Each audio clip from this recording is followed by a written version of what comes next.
And one. Hello, all, and welcome to the Fantasy and Sci-Fi Fanatics podcast. I'm your host, Daniel Coolbaugh. I have a very special guest today with me, David Andrew Trotter. How are you doing today? I am doing fantastic, sir. Thank you for having me on. I'm excited. Yeah. Thank you so much for reaching out and coming on the show. We're actually going to start right there with that first question. What has your writing journey been like up until this point? Well, so every day is a journey. Today, especially as we kind of came into this dealing with some post office stuff. So, to give a quick overview and kind of getting into it, my writing journey started years ago when I was young, and like most of us that write, we had aspirations, dreams, hopes of what we would be. And I had wrote this book, and I was going to try to get it out. It's in a lockbox, and I didn't have time to get to it. But I wrote this whole book when I was about 12 years old, and it's about this boy who found a dragon egg, and when he touched it, it burned a symbol into his hand, and he went on to, fight against the dark evil lord dragon guy. And I was so excited. I was telling all my friends about it, and we were all nerding out about it. And then this little book that you've probably never heard of called Aragon came out, and it was exactly the same story. And it literally just like, being 12, I had all the emotional fortitude of a dry twig, and it just crushed me. And I kind of gave up on writing for a really long time, but I always enjoyed reading and stuff. And but I always read the classics. I read tons of classics, and they're classics for a reason, right? And we love them. And then I started reading more modern fantasy, and I was like, man, a lot of these things are very similar. And I was like, well, if they can tell different stories that are similar, why can't I? And so I just started rediscovering my love of writing. My love of writing and my joys of creating and crafting. I'm a big board game nerd. So couple of my friends and I, we play some pretty heavy board games.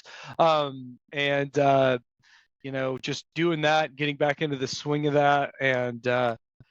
And then back in 2019, I started what would become the book Birthrights. So if you look me up, that's my first book that I put out. And I worked on that for a really long time. And then a little something happened called COVID, and it shut the whole world down. And it really gave me the, it was a terrible thing. And I'm not saying one thing or the other here or there, but it gave me the space to be able to write and to create. And for my birthday, not long after that, my wife surprised me. She went around to several friends and family members, and she gathered a lump sum of cash as a birthday present to get my work edited. Oh, that's awesome. And she did this without letting me know. It was a really cool experience. One that if you ask her, she may regret, because now I write all the time. But I was able to get Birthrights edited. I found a really cool local author or artist to do my cover work. He actually does all the cover work for all my books. So I have, I think, 5 full-length books out now and 3 short stories, and all of the covers on my work he's done. Now I'm in a couple of different anthologies. He hasn't done those, but everything of mine he's done. So it's just been really cool to work with him and to watch him grow and me grow and us grow together. And I've actually got the chance to introduce him to other art authors, and now he's done some of their books too. So it's just a really cool journey. Oh, that's super cool. That's awesome. I got to ask, what type of board games do you guys play? Man, so big ones. If you know nothing about board games and you've heard of Catan, Catan's a really good place to start. Catan is easy beans, very low complexity, very basic. There's one called The Godfather, which is based off The Godfather, the movie, which is really, really good. Oh, that's cool. It's a 4-part game. You got to have about 2.5 to 4 hours to play it. So get ready to lock in there. Great Western Trail is a big one. One of my favorites is called Blood Rage, and it's a Viking-themed game where you're trying to get to Valhalla. Cool.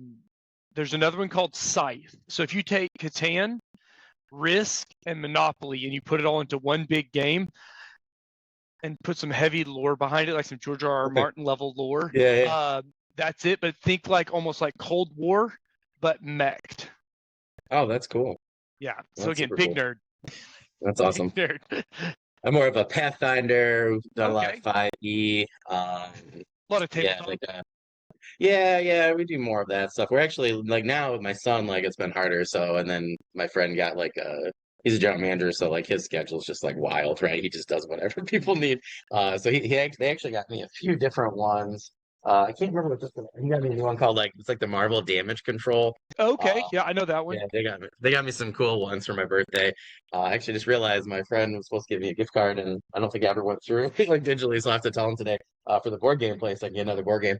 Yeah, but I had a friend give me like one of the Dritz Durden Forgotten Realms ones, or he's on the cover, Oh, and he's like, I love yeah, it's like this. $240 game. He goes, "Hey, I got this off the free table. We're going to college, and people just throw stuff there." He goes, "I don't think it's ever been open, and like the cards were still sealed.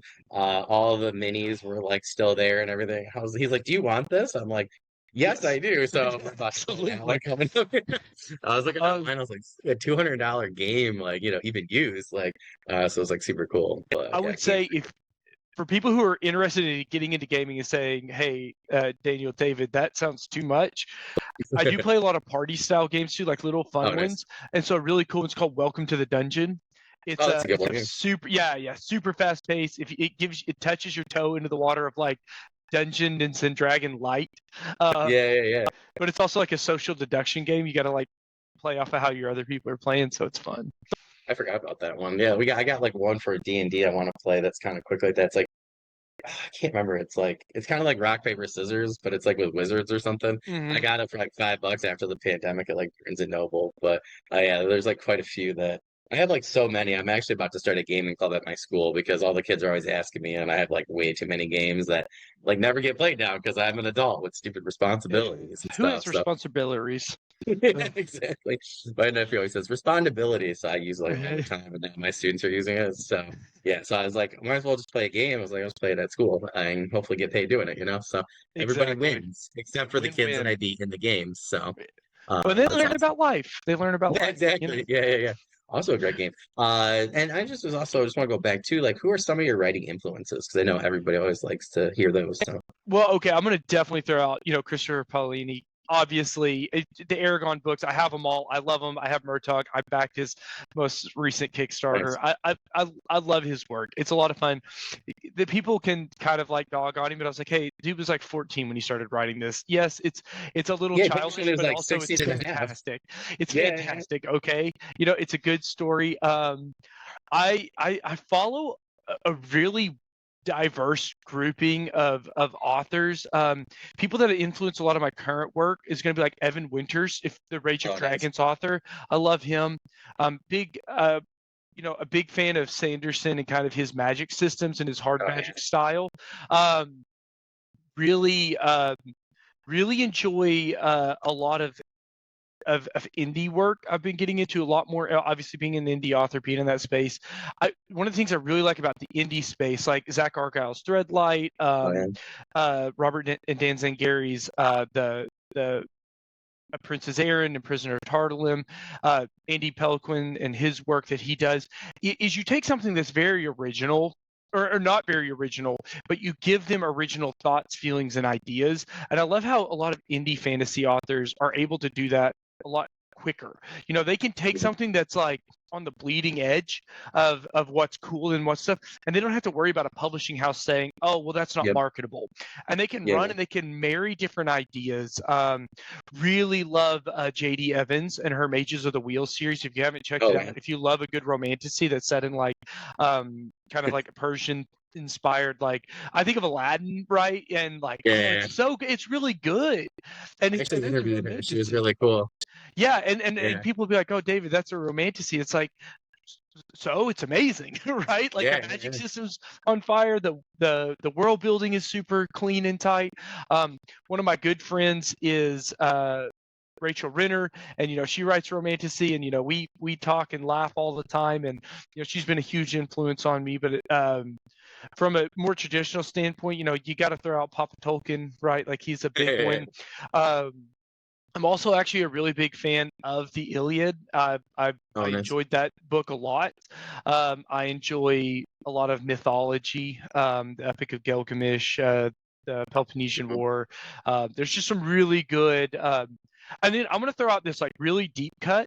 And I can't remember the author's name. I feel really bad, but a book that really inspired me. It's an Egyptian mythology book or lore book, and it was called The Golden Cup or The Golden Chalice or something like that. It's about this kid. He finds this like golden cup, and it's a really good story.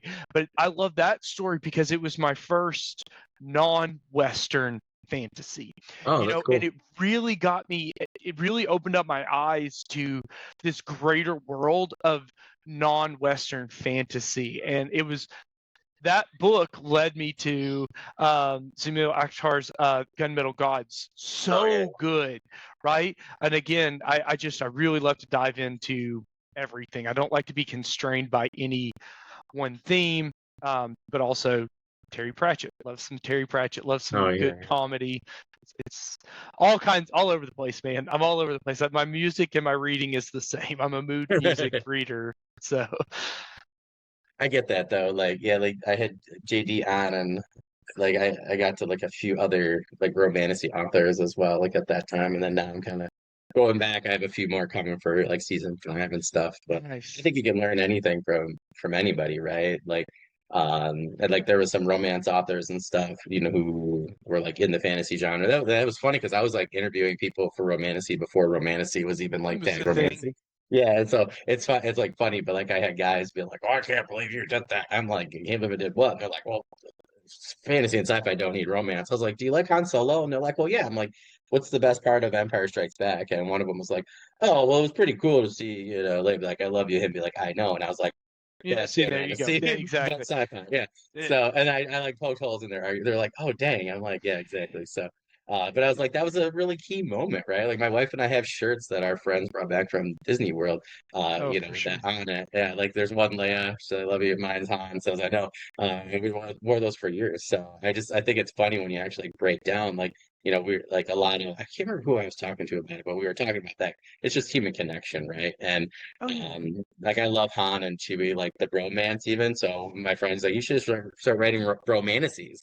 I was like, that's fair, you know. So maybe I that's the mean, new the subject. greatest romantasy of all time is Frodo and Sam, right? You know, Yeah, like right. Yeah, name one exactly. better. Name one Yeah, yeah. better. You know. There you go. Yep.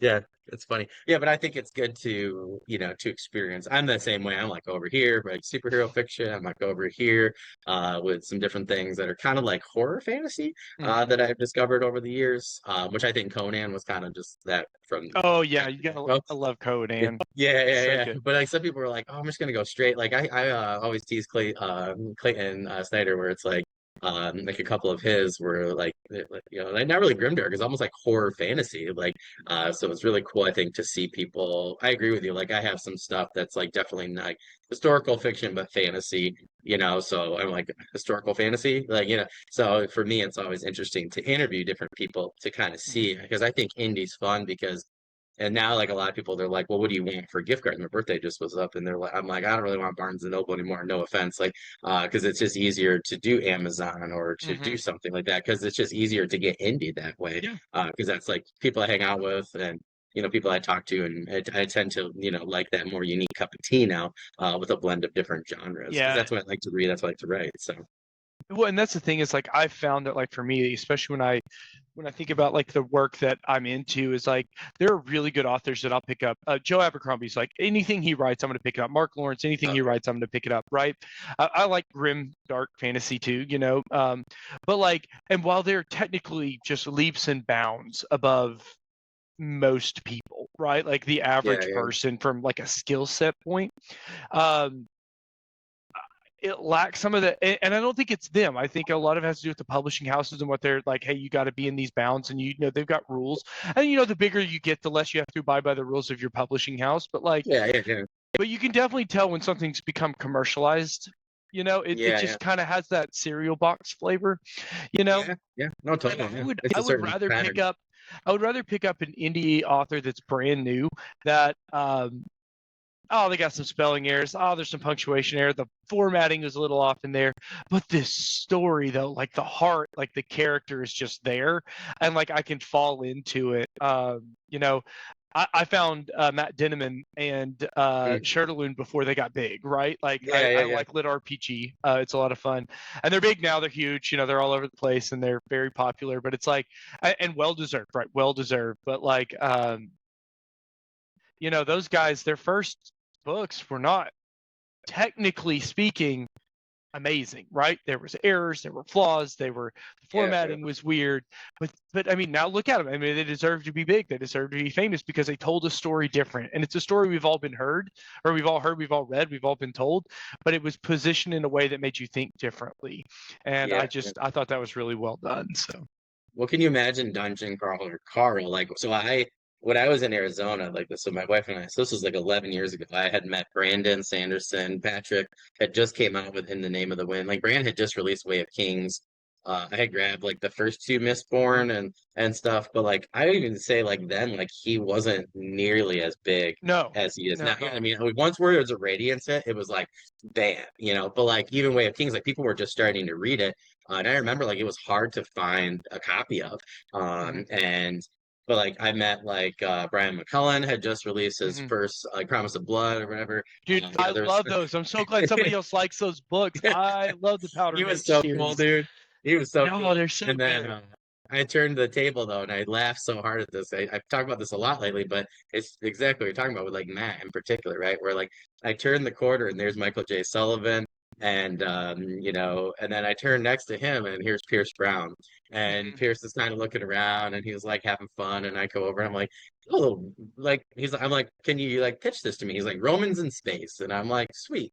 And I like secretly I already bought the first book, right? Like Mhm. Red Rising, and I like had him sign it. And I was like, yeah, well, good luck. He goes, yeah, I hope to sell a few. And I just laughed so hard because I think the book had been out for maybe 6, 8 weeks at that point, like Mhm. something like not very long. Like again, it was like hard to find a copy. I had to go to a very large bookstore in Phoenix to get it.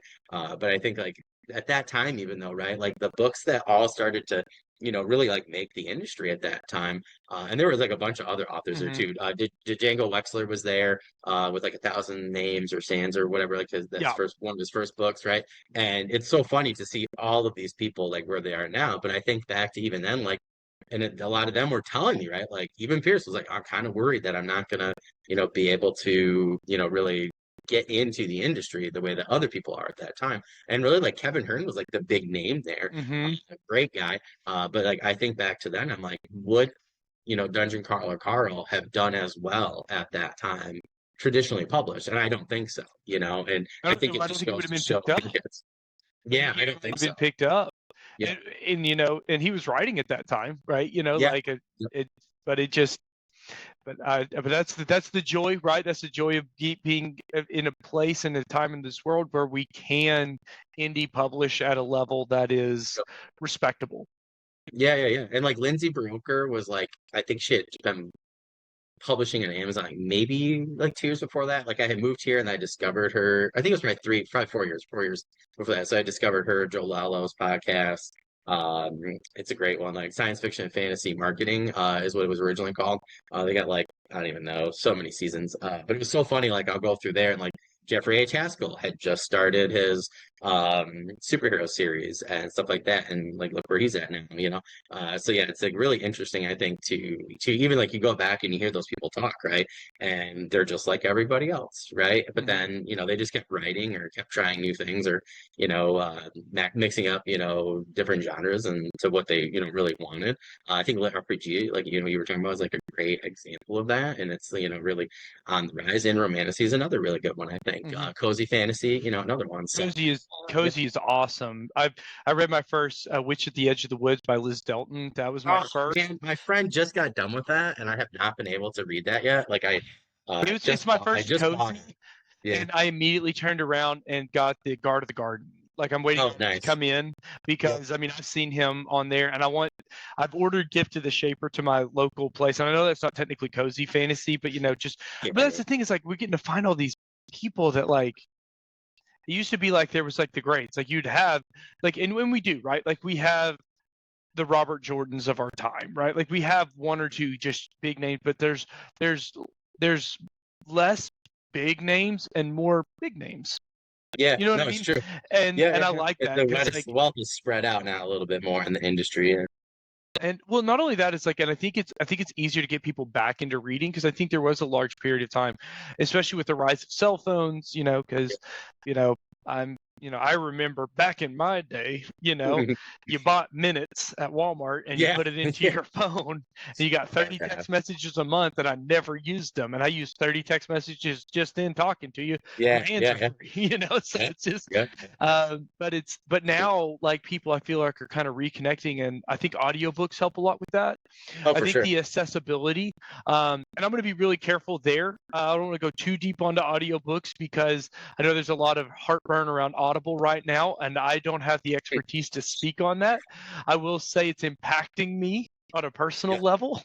um, Yeah, I had a couple I love Patricia Briggs, so I always love re-listening to the books. I have them on Kindle, I have them paperback, and mhm. yeah, my friend texted me the other day, he goes, "Yeah, they're all gone." I'm like, "What?" And there's only like two left, so I was missing like eight of those books. Yeah, so I'm expecting a credit Audible. Hope you're listening. Little Audible. I love mega corporations. They are just my Yeah. favorite. Yeah, but we only rent books now, right? Right, We don't even exactly. actually own them. Like, yeah. It's funny Well, because and, I think that wasn't that in Blade Runner. It was in one of those at that time mhm. where it's something similar. So my friend brought that up a Blade while Runner. back. I was like, yeah, I can't remember if it was Blade Runner or it was another one that came out at that, but it was like a sci-fi that like was like thriller that was like saying this, right? That like did something similar. My friend brought it up recently. I was like, that is crazy that they were able to predict that. I'm like, I wouldn't have predicted that. Technology is a little different than that's like a sociological thing Yeah. involving technology. It's like really interesting. But yeah.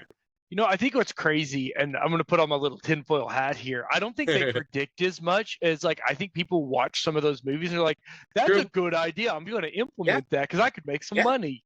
Yeah. Yeah. Yeah. Like, I totally don't you think realize that's true. that's the villain in the movie that's doing that? Yeah, no, no, no, no, no. No, it's, Yeah. Yeah. Yeah. Yeah. I'm No, I not a could totally villain see if that. I'm making money. That's like I always think it was like Criminal Minds. I was like, why are you teaching people how to commit crimes better, like more efficiently? Like it always like that would always like creep me out. I was like, and then it was like then I think it was like season 6 or 7. It was something like that. It was like a guy was like, oh yeah, like a serial killer. Somebody was like, oh, I got that from Criminal Minds. I was like, I told you. I felt validated after that. And Mhm. then the show went for like another 8 seasons. So it's just like this is very interesting. But yeah, that was like one other kind of thing. See, Like that's my problem. police procedural. Is I always watch America's Dumbest Criminals, and see, I just got in trouble all the time. Yeah, yeah, yeah. That's really awesome.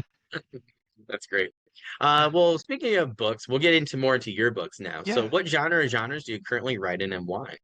So I have kind of two major genres that I write in, and that is going to be my epic fantasy, which is Gaslamp.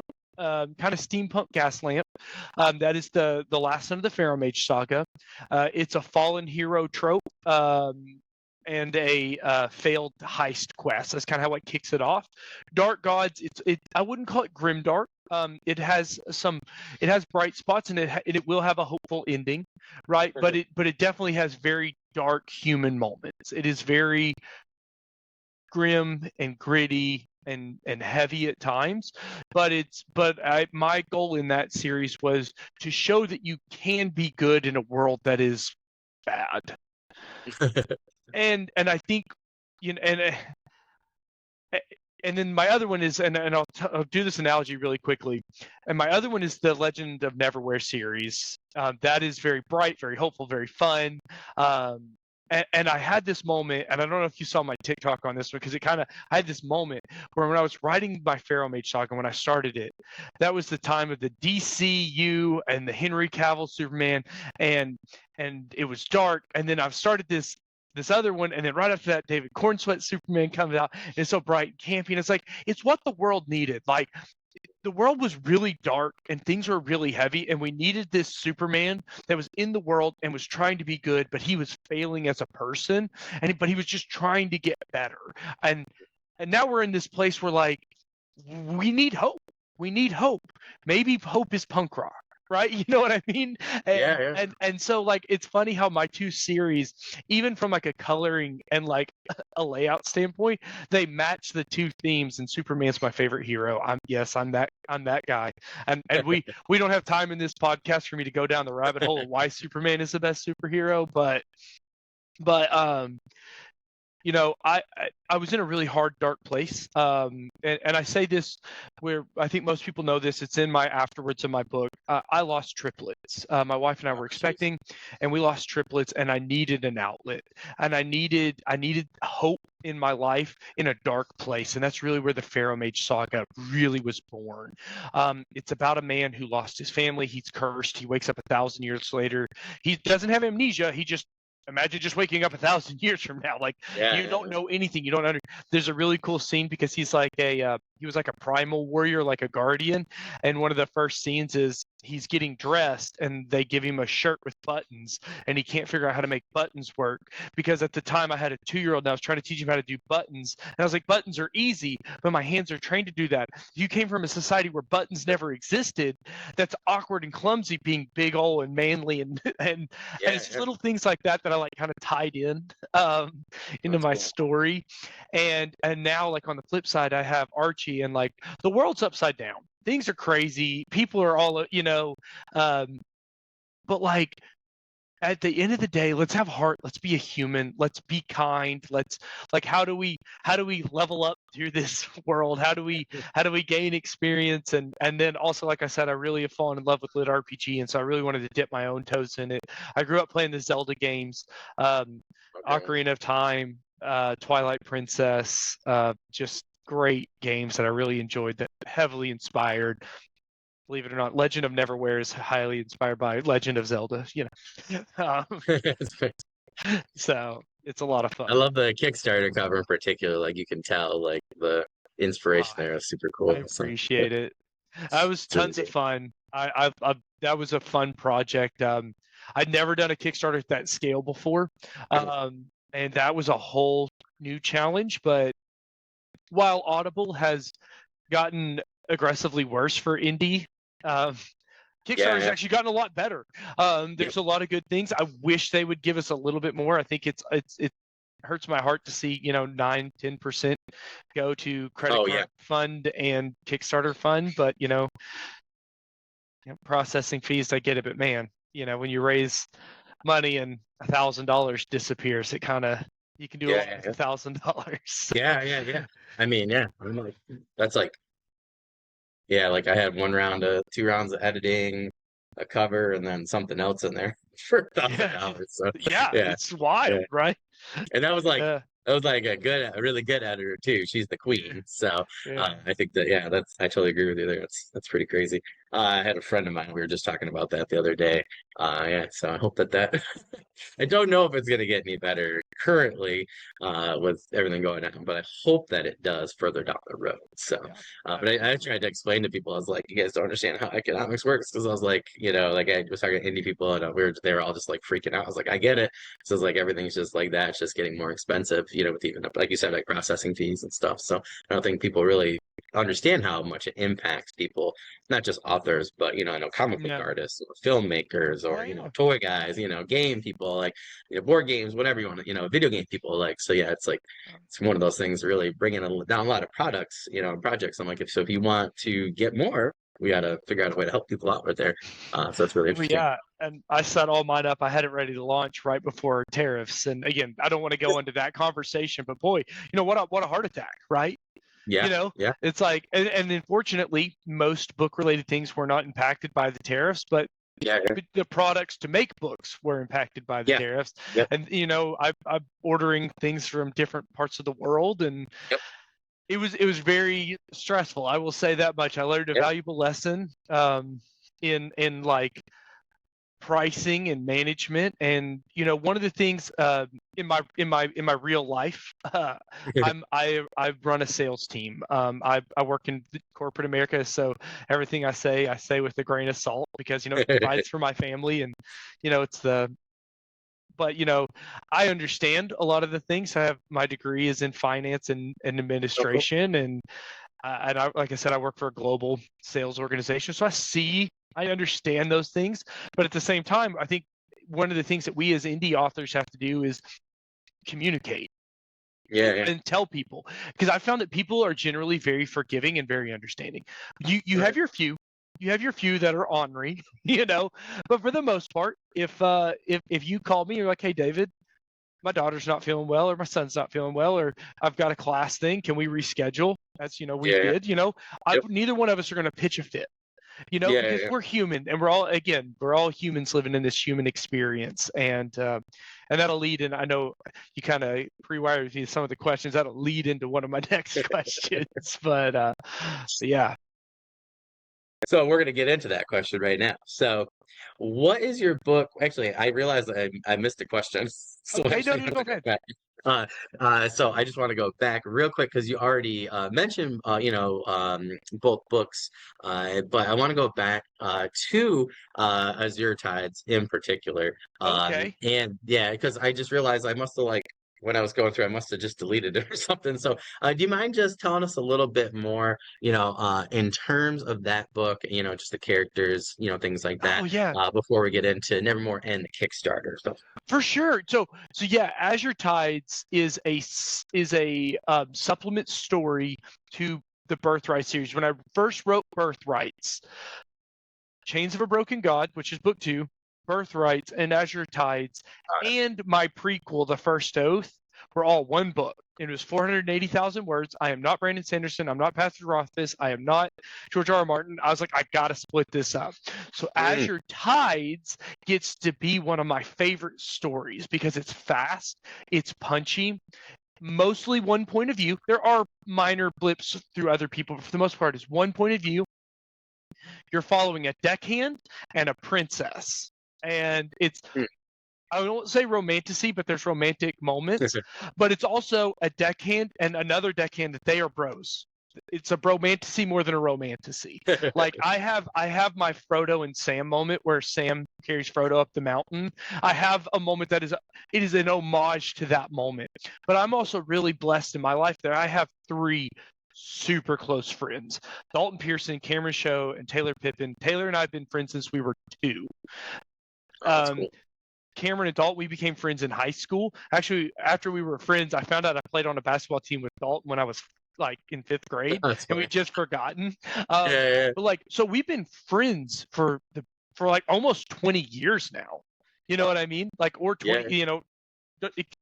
Taylor and I have been friends for 30 years, and I wanted a book that like explored friendships, but also really like the Pirates of the Caribbean movies. I was like, I got a magic system, I got pirates, I got boats. So what if you had like Avatar waterbenders, but they're all Polynesian, Oh, that's cool. and they have a matriarchal society, and they have all the boats, they handle commerce, they handle trades, they run all these things.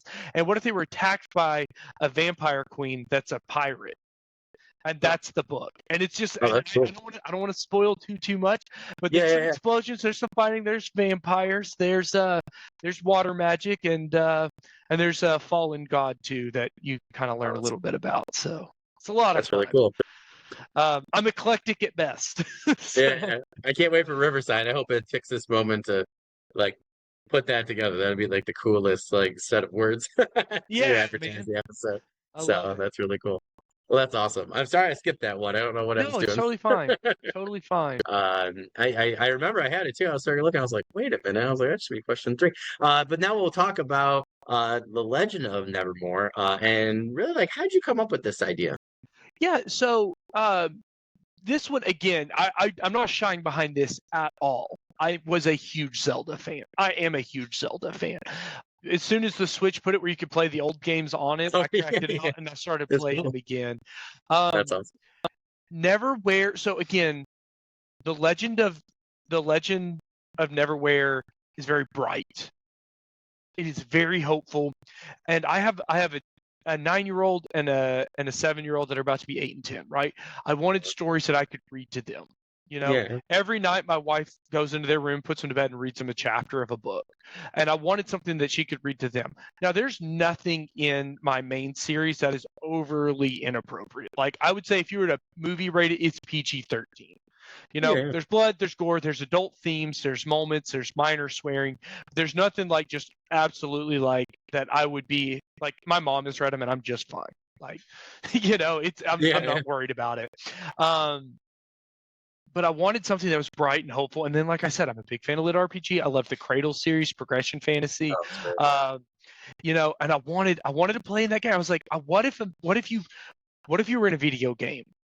But it's not a video game, you know?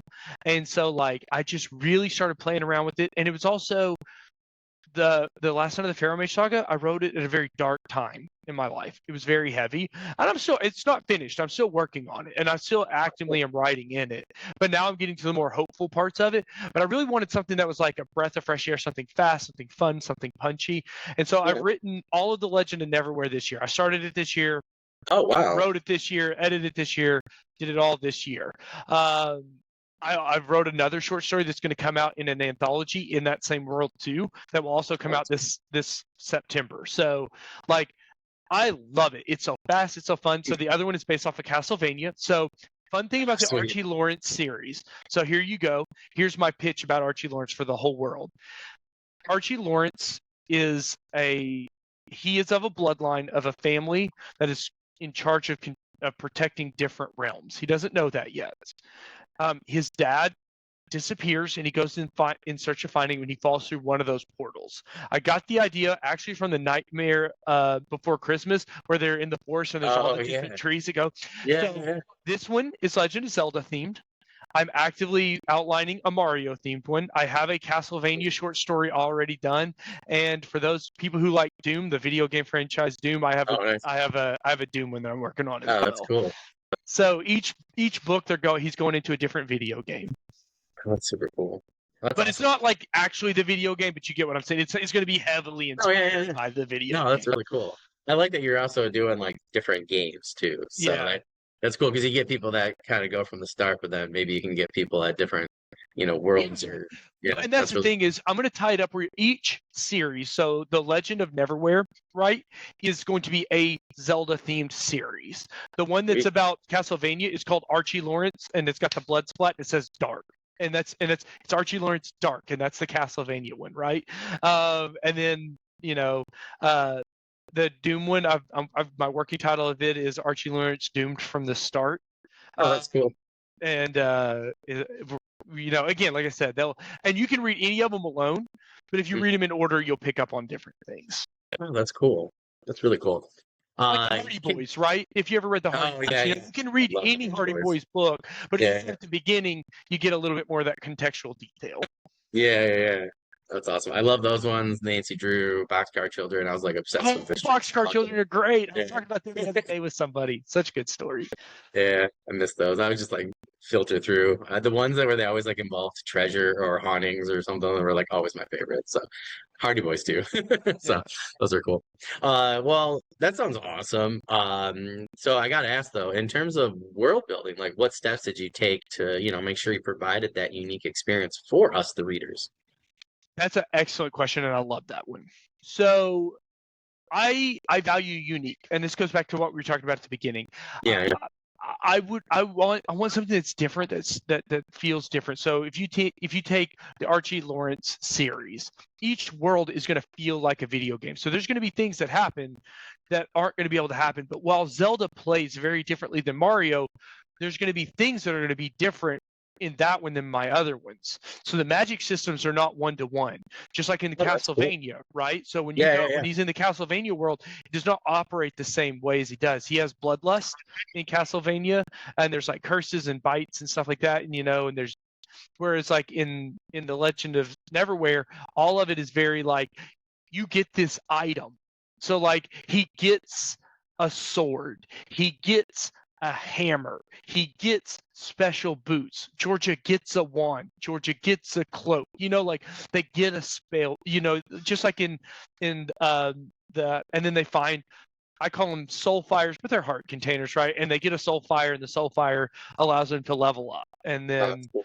So that's kind of like the difference there. But if you think about like the last Son of the Pharaoh Mage Saga, where it's different is, well, one, and I know Regency is coming up, and you have the tutors, but this one again, it's like Pirates of the Caribbean meets Arcane, League of Legends, right? Oh, cool. Like it's those vibes. It's magic, and but they're wearing suits. People have swords, but they're not like a traditional fantasy like broadsword or like a like two-handed sword. It's like a basket-hilted broadsword because we're thinking more like 1700s, 1800s, not 900s, 1100s. People are like, the car is being invented. There are flying carriages, but also like the other thing that I really did is I built my city out of another city. So if you look at like uh, the Vatican City, right? It's an ancient city, but it's been modernized. So I did that in that city. So there's all this like ancient Rome as that's cool. Greco-Roman architecture, but there's steel fitted into the joints, and there's windows added, and there's glass, and there's like roads being created through this older city. So it feels like it's been lived in for a very long period of time. Cool. And but then also because of the way the magic system works, there are certain things that won't be invented, like there won't be gas or petrol or whatever we want to say, depending on what side of the pond you're on, because they have magic that can do that. So it's how do you harness the magic, And there's also not hospitals because there's healers. But then the healers are controlled by the church. There's a lot of dogma and propaganda in my books too, because in society we face a lot of dogma and propaganda, and so like one of the really cool things I did with my world building for the last Son of the Pharaoh Mage saga is I'm telling the story through two different perspectives. My hero that's fallen, that's woken up from this curse, and he's taken in by the church, and he sees the city through their eyes. And then I have this other that she's a member of a thieving community. She's in the undercast. She's seeing the exact same city, and it's a different city. And that's how like we exist, right? We exist in where we're living, in the way I perceive my city, because I'm a all of my things that make me who I am is going to be different than somebody who's different than me. My city, my country, my world is going to feel different because of who I am, the way I look, the way I was raised. And so I really explore this dichotomy of ideas. And then you get this third perspective that flips both of their perspectives up on their head. It's like, so who is good? Who is bad? What is right? What is wrong? More about what perspective is. That's cool. That's really interesting. I'm just curious, why did you choose like to incorporate Greco and Roman versus maybe some other like point in history with like the more modern themes? Again, everybody has a Roman Empire. My Roman Empire is the Roman Empire. I love the Greeks. I love the Roman. Yeah, use it if it's not broken, right? Yeah. I loved. And really, you got to think my book again, thinking closer to Baroque time period. I love that like the Gothic architecture and how it was born from those things, and it evolved into that. And I wanted to show the bones of something ancient, but like already grand. I didn't want it. I wanted at every point it to feel like something was grand. So large marble pillars, vast domed buildings, plazas, fountains, opulence. So that way when we go to the place where there's not opulence, it's very apparent. But in that exact same world that I built this city, this country, you then go across the water to Gaul, which is based off of Polynesian culture. I had the privilege of living with somebody from Tonga, and we talked a lot, and I loved. And we talked about culture. We talked about things, and a lot of people from Samoa, and like how like they, and so like I wanted to integrate in a lot of that, those Polynesian themes and cultures and ideas and stuff. But they exist. So my world is very it's very much pulled from different places, but also created of my own. I blend things together in different ways. If you looked at Timor, which is the main city, right? You can definitely see the Greco-Roman, but you'd also be like, well, I see like American capitalism, and I also see like European religion, but like also there's a lot of trade, so I see that kind of like Silk Road trade down into Tautia, and then you get the islands nations of Sci-Fi, where like that feels very Japanese inspired. It's like, yeah, there's inspiration, but also there's Western, there's Western themes in Eastern inspired countries, and there's Eastern themes in Western, there's Mesoamerican ideas, I really wanted a world that felt alive but also my own. So you can say, yeah, I drew upon things, true, but a lot of things I also kind of just created on my own. But this as well as anybody, everything in your brain that you're creating, it's drawing from everything anyways. Culture is drawn from culture, right? Find me the original culture, Yeah. Yeah. No, it's totally true. It's funny because our Verdi and I were talking about that, like where do stories come from? And like, like with all the cultural diffusion. So he was like teaching a class for some college or whatever, I think it was online, of where like stories originated from. So I always thought that was such like a cool idea, is to really show that cultural diffusion. So I think that makes total sense. We talk about all the time in my history class, so that's really, really cool. Now I got to ask about the magic. So, what sort of magic can we expect from your characters in these worlds? Okay, so I have two magic systems in the Pharaoh Mage Saga. One is very hard, very, very hard. The other one is more like spell based, so a little bit softer, but there's still rules. So there's a very hard magic system. It's based off of these three ever-present sources: Aotora, which is light and consciousness; Rehalam, which is life and light. So think like plant matter, earth, and stuff like that. And then Iodoba, which is everything death and corruption. Those sources are not good, bad, evil. They are just the three things that make existence exist, Yeah. right? And different people can pull upon different ones. And just because you can pull upon one doesn't mean you have the same thing. So, like, for example, with Aotora, right? It's light and consciousness, right? It's consciousness, it's understanding, it's light, it's spirit, right?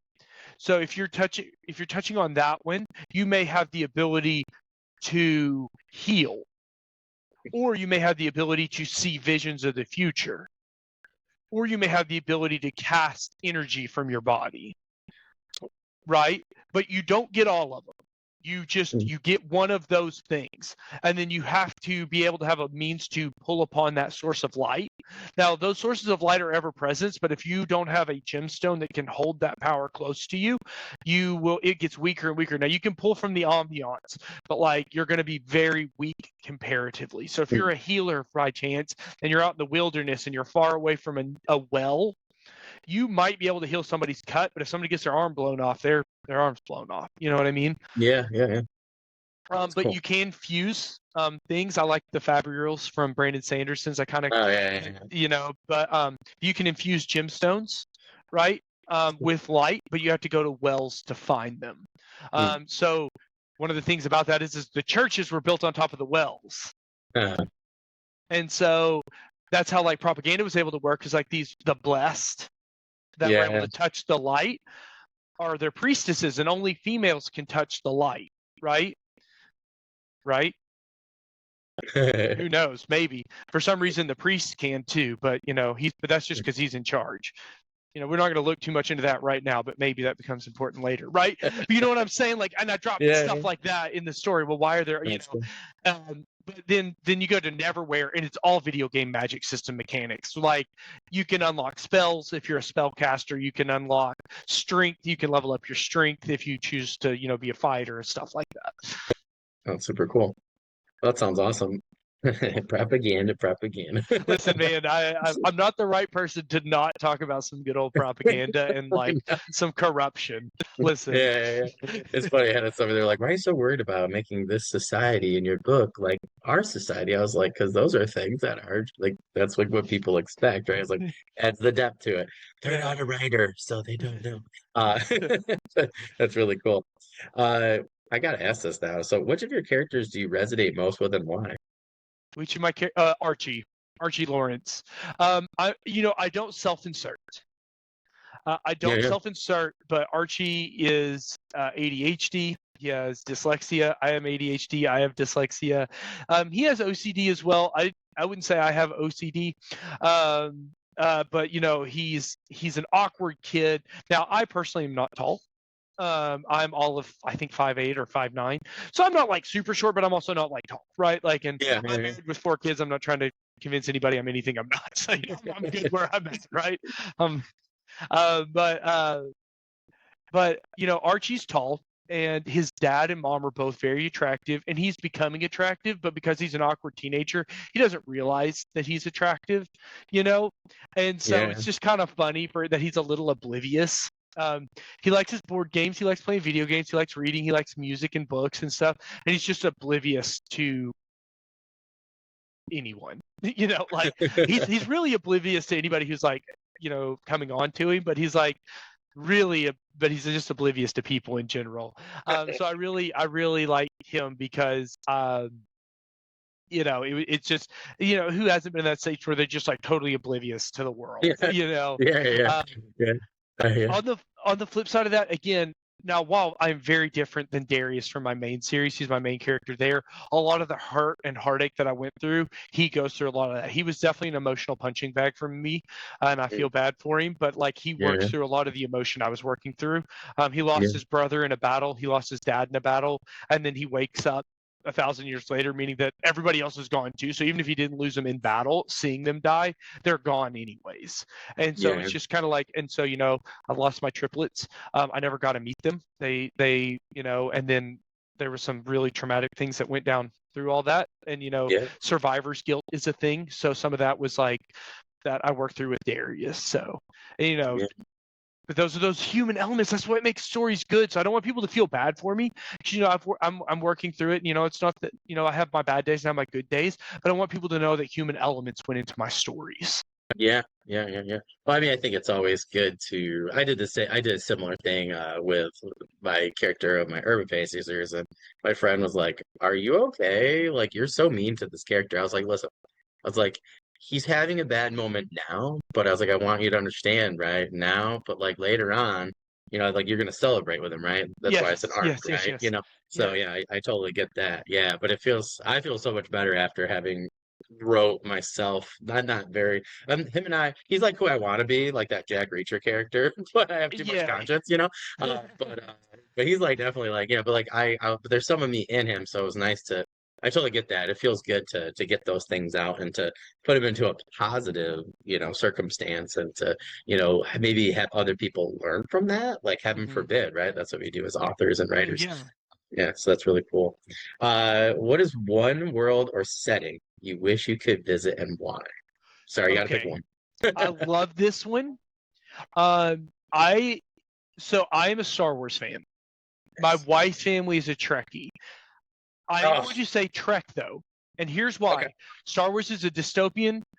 Trek is a utopian. Yeah, I cannot live without toilet paper and air conditioning. I that's cannot fair. do it. I refuse. There's so many fantasy worlds that you would think you'd want to go to. And like, I don't know if you've ever had to use a restroom in the woods, but I grew up I'm in Arkansas, right? I've done that more than once. It's not fun. It's not exciting. Yeah, I went to scout camp every year in the summer in a tent and it's 114 degrees and you go to bed sweaty. Listen, man, yeah. give me some space air conditioning. Give me some I just like my credit is my human existence and I get to get food and water and shelter every day. Absolutely. Give me Star Trek. Yeah, yeah, that's very fair. Yeah, I'm from Michigan. I did not have AC growing up, so now that I have central air in New York State, I'm like, I'm never going back to No, like you somewhere can't. You else. can't do it. Yeah, it's really funny. So I mean, Uh, other than that, if I could go and have everything perfect, Lothlorien or Mines of Moria. I mean, oh, that'd be cool. I'd go to either one of those. I'd go Yeah, to yeah, either yeah. one of I feel those. like I'd like to like a short visit, and Yeah, I want to be exactly, like exactly. leveled up. Like, Yeah, and the Belrog cannot be there. That isn't that like yeah, we got to go like age the second age, not the third yeah, age. yeah, yeah, The yeah. Belrog. That's hilarious. That's awesome. Well, that's a great answer. And you made me rethink my answers now because I'm Yeah. like, ooh, I definitely need toilet paper in the shower every day. Listen, So, listen. I'm a pansy. I like my air conditioner. I like my soft socks. I like dry socks. I hate wet feet. oh You yeah, know, yeah, no, no, no, I can't do that. getting in I my would not be car. able to live on Dagobah at all. I can't do snakes. Right? I need the sun. Like, I wouldn't want to be wet and muddy all day. I wouldn't be able to handle Exactly. it. Well, we Exactly. got our last one right there. Do you have any news, updates, current projects, anything like that you can share with us? Yeah, so a couple of really cool, exciting announcements. The biggest one is I'm actively building up for my campaign for Legend of Neverwhere 2, Oh, which is sweet. the Rising Champion. I do have the pre-launch page up and ready. Cover design is already being handled by Aaron Moschner, again, my artist that I was talking about. That is going. I am traveling here in a couple of weeks. It'll be obviously after this, but I'll be in FanX in Utah in September. I'll be handing out some stuff and then some local events here in Arkansas. But I also just launched my author page or Oh, author cool. like site where you can order signed copies. So Oh, if you don't sweet. want to give money to the Amazon and you want to be able to get a signed edition of any of my books, you're like, David, I'm I live in a different place, I can't get it, I want to get it, that's where I would say to go grab it. I'll make sure you have the links for those. But and then other than that, I am actively working. This was my biggest year. I've completed 4 different works this year. Next year I plan on releasing Archie Lawrence, The Legend of Neverwhere 2, and finishing up the first round edit of my book 3 for the Last Son of the Pharaoh Mage Saga, which I have a working title that I'm not going to say because we're working on it, and a cover design that is actively being worked on that I can't wait to put out there. But those are the big things that are happening with me. Things are going really good. I have hired Henry Kramer again, son of Michael Kramer and Kate Reading, to narrate a couple of short stories, so those should launch out in January as well. Oh, that's awesome.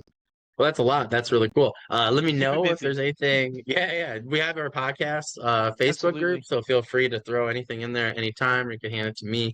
We'll do that for you. We just want to remind our audience that, check out the David's book and social links anywhere where you're watching or listening to this podcast in the description. We always make sure they're there and at the top there. So please make sure you guys do that, but also make sure you're reviewing all products for all of our authors. I got a couple of directors coming on season 5. I got some comic book artists and stuff. So anytime that you review a product for anybody, whether it's indie or traditional, helps everybody within the industry. We know we keep talking about that artist, like, David's mentioned his artist quite a few times. I talk about mine all the time. So please make sure you guys go do that. Audio narrators, all those people. So it just helps everybody in general. So please make sure that's our continuing theme, is doing that for everybody. David, thank you so much for coming on. This was awesome. I look forward to, chatting with you in the future, checking out the books and everything. But if there's anything else I can do in the meantime, you got me on Facebook and, other socials. Absolutely. Just hit me up and we will help you as best we can. But other than that, good luck with, book 2 and 3 and all the other cool stuff you got going on. Thank you so much. I really appreciate it, Daniel. Not a problem. You have a good rest of the day, my friend, and I will talk to you later. Thank you. See ya.